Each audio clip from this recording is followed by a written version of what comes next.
Namaskar everybody, my name is Sparsh Bhatia. For the last 2 years I have been involved in flight training. DGCA must just evolve with time. Every new day brings in new opportunities, new experiences. I so wish I was in the DGCA. That's one mean machine that I would love to fly on. That just keeps me up there. Just keep me up there, just keep me flying.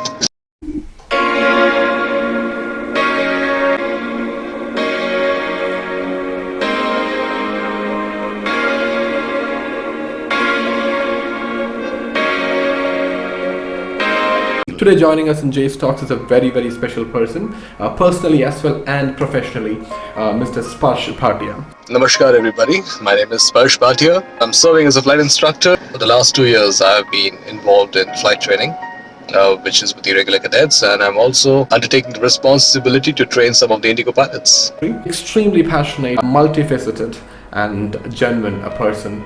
The range of students that he has, the kind of comfort that he provides is something which I've actually personally felt when I flew with him. Let's see how Sparsh is going to come up with his answers on some of the finest questions that I'm going to ask him today. This is one of the most valuable questions, I would say, that I've been getting, especially from people who are currently training, and that completely isn't a surprise for me because I've exactly gone through the same pace. The question is, as an aviator, what do you do to keep up the fire and stay motivated to row against monotonity and boredom? Well, that is a very interesting question, I must say, Jairam. What do I do to keep myself, out of the boredom and keep that fire on? I still remember when I was a kid. I think the college going days would be more sensible to talk about. When I was attending the colleges and I was, flying this Microsoft Flight Simulator X, there used to be just one plane in particular which I used to always love flying, and which is the Boeing 737.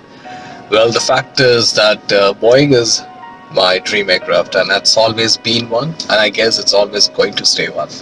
Of course, during the course, multiple planes, makers, they came up with multiple models of the aircrafts. But something about the Boeing 737 has never been able to, move me away from it.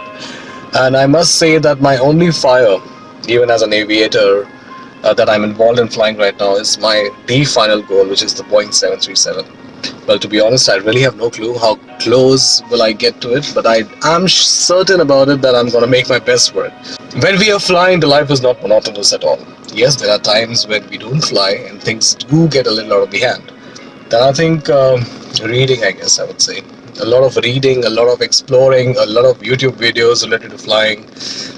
Watching other pilots perform their duties well and following them keeps that fire on. Sometimes you just want to be there. Sometimes you just want to be a part of them.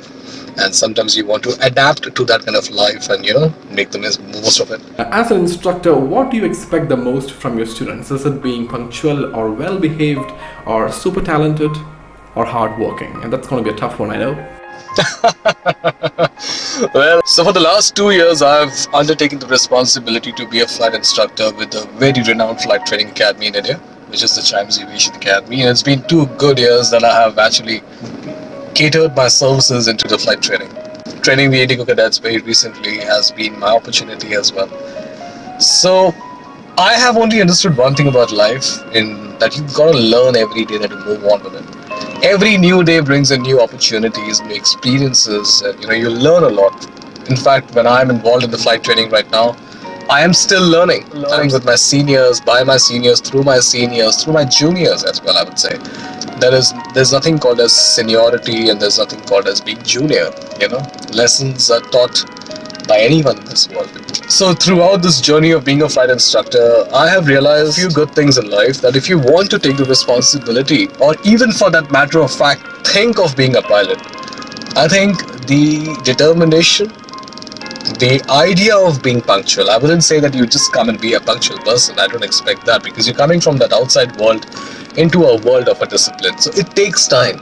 But throughout the course, through the journey, I do expect, as an instructor myself, the cadets to be punctual on time, to be determined, and to be hardworking at the same time. Because there is no time for lethargy in aviation, there is no place for lethargy in aviation, and punctuality, of course, if we don't take off on time, we are not going to get paid our salaries. So there are a lot of things which are involved in flight training, and when you imbibe yourself into that atmosphere of becoming a commercial pilot, it's the overall thing. It's just not one particular thing. It's just not about one particular aspect or criteria that you must match. I think you should have an overall of everything. I'm not saying that you have to be the best in everything, but if you have the fusion of each and everything, I think that's the perfect combination.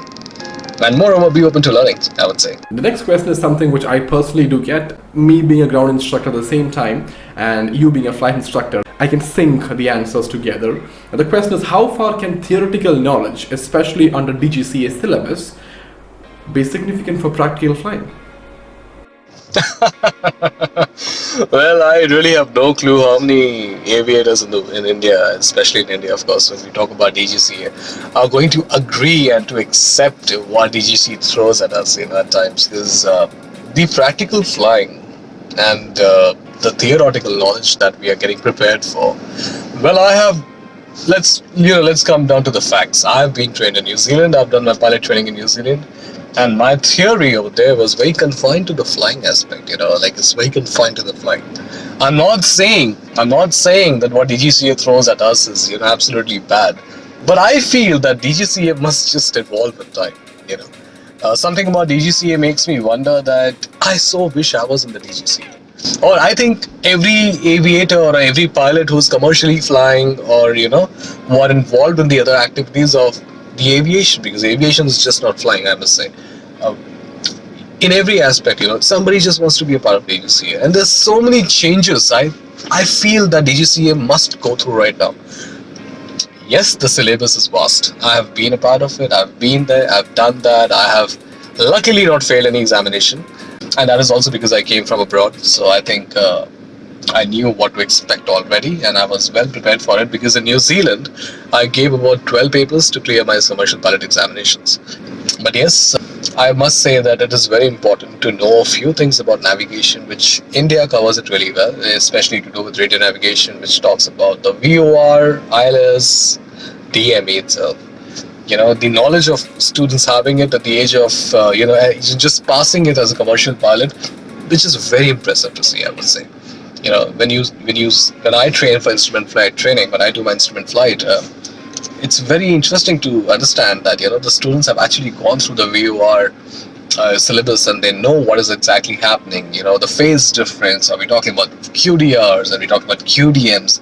Yes, that makes a lot of difference. So I must say that syllabus is vast, but I think they can work a little better on putting it across in the papers, because the syllabus is from all over the place here. Because of which, what happens? The students who are appearing for the examinations end up not performing really well, I must say.